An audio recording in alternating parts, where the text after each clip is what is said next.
First of all, thank you, Chris, to give us this opportunity. We are very honored, and we want to bring here some light for what is going on in Brazil. My name is Eduardo Bolsonaro. I'm the most voted ever congressman in the history of Brazil, also son of President Bolsonaro and former chairman of the Foreign Affairs and National Defense Committee. I have always warned in my speeches in the Congress about the dangers of my country turning into a Cuba or Venezuela with their concentration camps. Today, unfortunately, I live in my own movie about the Gulag. And for those who think I'm exaggerating, I will cite here few simple names. Felipe Martins, the international advisor to President Bolsonaro, as Jared Kushner was to President Trump. A brilliant young man in his 30s with a promising future, imprisoned by an exception tribunal, accused of a coup d'etat never attempted or planned, and without the hope of minimally fair treatment, as due process and broad defense no longer exists in Brazil. Colonel Câmara, the Bolsonaro security detail, who is now also in jail accused of an imaginary coup d'etat.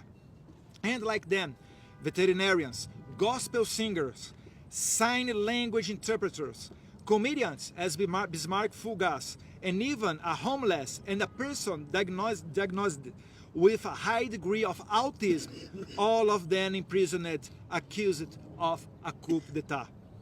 It's very clear that all this oppression and cruelty is just a step towards the ultimate goal, to imprison my father, the president who dared to put the interests of Brazilians first. My father is now persecuted and slandered in the most various ways. As in every tyranny, the limit of the ridiculous no longer exists, and he even faces the accusation of having committed the terrible crime of disturbing a whale. That's not a joke. He's criminally charged for passing by a whale on a jet ski.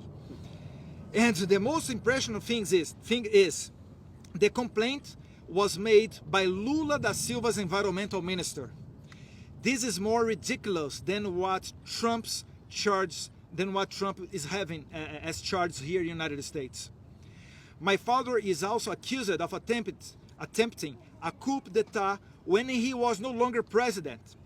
The judiciary, appointed by the Communist Party in power, want us to believe that my father waited to leave power, and when he no longer had the armed forces under his command, attempted a coup d'etat with elderly and unarmed women, all of these thousands of kilometers away from Brazil, when my father was in vacations in the United States.